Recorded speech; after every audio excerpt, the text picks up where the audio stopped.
Nós temos então, para vocês compreenderem, nós temos três teorias de aprendizagem.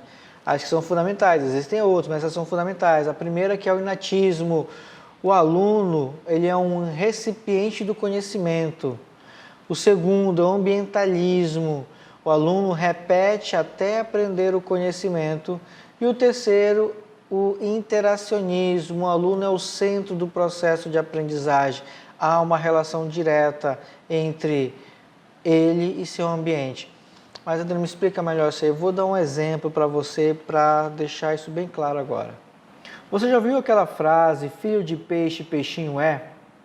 Então, se você está na sala dos professores e aí você fala assim com seu colega, olha, aquele aluno não vai aprender porque eu conheço os pais deles.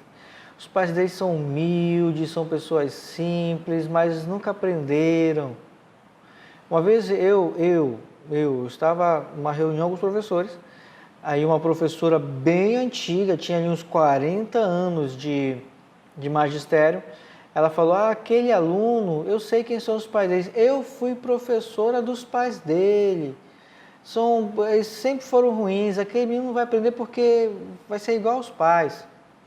Se você já ouviu essa frase, você vai lembrar então que essa pessoa, ela é inatista. Porque para ela, a criança, ela é fruto dos pais, biologicamente. E assim como um pé de bananeira dá banana, essa criança vai também se tornar igual aos seus pais. Por outro lado, nós temos também aquele professor que fala da seguinte forma, eu sei quem é aquele aluno, ele mora num local simples, humilde, naquela casa bem simplesinha na beira do córrego, nada de bom vem dali. Bom, esse professor ele é ambientalista, por quê? Porque ele acredita que a pessoa é fruto do seu meio, e se teve uma educação pobre, ela tende a ter um conhecimento pobre da realidade.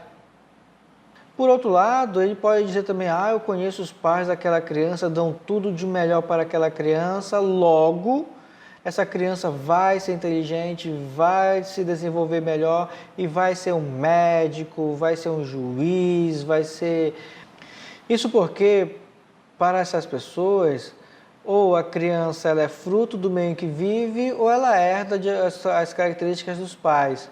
Então veio o Piaget e fala, não, tanto um desenvolvimento interno quanto um desenvolvimento externo. Então os fatores biológicos se encontram com os fatores externos naturais e dessa maneira a criança tem a capacidade de se desenvolver melhor. É como um peixe chamado carpa japonês, em que se você coloca esse peixe num ambiente pequeno, ele fica pequeno.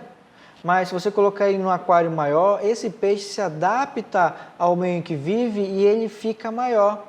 Aqui vai uma curiosidade, Piaget era um biólogo, ele era um pesquisador que aos 15 anos de idade ele já publicava artigos científicos.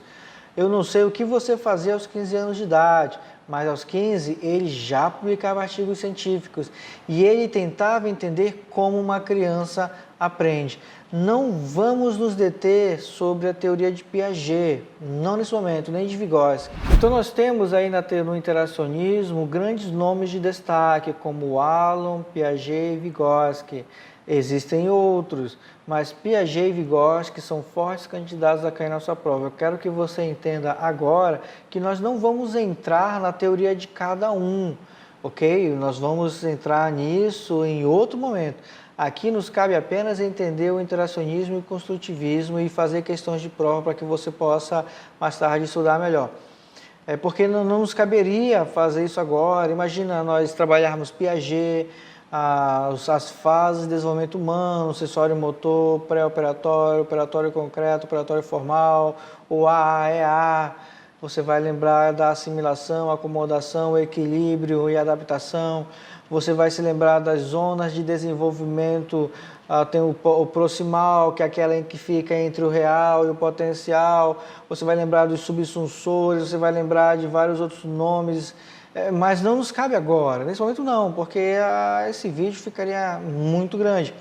Só tem que lembrar que os principais nomes que nós temos aí são Piaget e Vygotsky. E Piaget, lá no final do século 1800, entrando em 1900, ele vai despontar aí como um dos grandes pensadores sobre a inteligência humana. Então nós temos aí, primeiro, valorizava-se somente os fatores internos, biológicos, teoria inatista.